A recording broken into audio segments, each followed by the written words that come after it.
کچھ دور تو حضرت معاویہ پیدل ان کے ساتھ چلتے رہے، لیکن جب تپتی ہوئی ریت میں ان کے پاؤں جھلسنے لگے اور مزید چلنا انتہائی دشوار ہو گیا تو شہزادے سے اپنے ساتھ اونٹ پر سوار کرنے کی درخواست کی۔ السلام علیکم دوستو، آج آپ کو ایک عظیم صحابی کی عجیب داستان سناتے ہیں۔ حضرموت کے بادشاہ کے بیٹے آپ علیہ الصلوۃ والسلام کی خدمت میں حاضر ہوئے اور رب کائنات کی وحدانیت اور نبی مکرم کی رسالت کا اقرار کر کے دولت اسلام سے سرفراز ہو گئے۔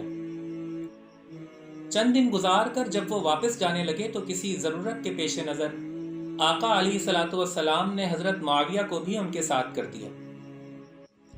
اب دوستو، یہاں یہ بات بھی ذہن میں رکھیے گا کہ ایک تو وہ شہزادے تھے، پھر چونکہ اسلام کو قبول کیے ہوئے اس وقت تک انہیں کچھ زیادہ عرصہ نہیں گزرا تھا، اس لیے ان کی طبیعت نے یہ گوارا نہیں کیا کہ ایک عام سے شخص کو اپنے ساتھ اونٹ پر سوار کریں۔ کچھ دور تو حضرت معاویہ پیدل ان کے ساتھ چلتے رہے، لیکن جب تپتی ہوئی ریت میں ان کے پاؤں جھلسنے لگے اور مزید چلنا انتہائی دشوار ہو گیا تو شہزادے سے اپنے ساتھ اونٹ پر سوار کرنے کی درخواست کی۔ شہزادے نے کہا، یہ کیسے ممکن ہے کہ میں تمہیں اپنے ساتھ اونٹ پر بٹھا لوں؟ تم ان لوگوں میں سے تو ہرگز نہیں جو بادشاہوں کے ساتھ سوار ہو سکتے ہیں۔ یہ سن کر حضرت معاویہ نے کہا کہ پھر کم از کم اپنی جوتی ہی مجھے دے دیجئے تاکہ اس گرمی سے بچنے کا کچھ انتظام کر سکوں۔ شہزادے نے اس بات کے ماننے سے بھی انکار کر دیا اور کہا کہ تمہارے اعزاز کے لیے اتنا ہی بہت ہے، اور تمہارے شرف کے لیے یہ بات ہی کافی ہے کہ زمین پر پڑنے والے میری اونٹنی کے سائے میں چلتے رہو۔ دوستو، حضرت معاویہ رضی اللہ تعالیٰ عنہ خاندانی اعتبار سے کم رتبہ ہرگز نہ تھے، سردار قریش کے بیٹے تھے، لیکن حکم چونکہ سرکار دو عالم کا تھا، اس لیے پیشانی پر شکن لائے بغیر صحرائے عرب کی قیامت خیز جھلساتی ہوئی گرمی میں حضرموت کے شہزادے یعنی وائل بن حجر رضی اللہ تعالیٰ عنہ کے ساتھ چلتے رہے اور بغیر جوتوں کے رستہ طے کیا۔ اس واقعے سے اندازہ لگایا جا سکتا ہے کہ حضرت معاویہ کس قدر حلیم، بردبار اور اطاعت رسول کے جذبے سے سرشار تھے۔ لیکن دوستو، یہ واقعہ یہیں پر ختم نہیں ہوتا۔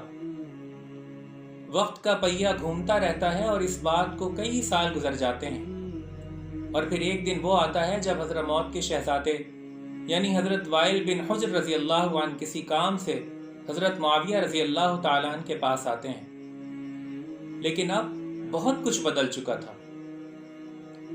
دوستو، حضرموت کے شہزادے یعنی وائل بن حجر رضی اللہ عنہ کی اونٹنی کے ساتھ ساتھ صحرائے عرب کی قیامت خیز جھلساتی ہوئی گرمی میں ننگے پاؤں چلنے والا شخص اب لاکھوں مربع میل پر پھیلی ہوئی سلطنت کا حاکم بن چکا تھا۔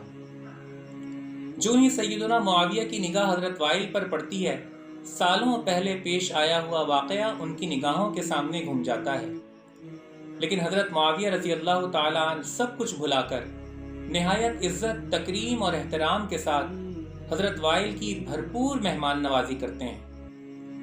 دوستو، یہ تھا صحابی رسول اور کاتب وحی سیدنا معاویہ رضی اللہ تعالیٰ عنہ کا حلم، ان کی بردباری اور ان کا عفو و درگزر، اور یہ تھے امیر المومنین سیدنا معاویہ رضی اللہ تعالیٰ عنہ کے اخلاق کریمانہ۔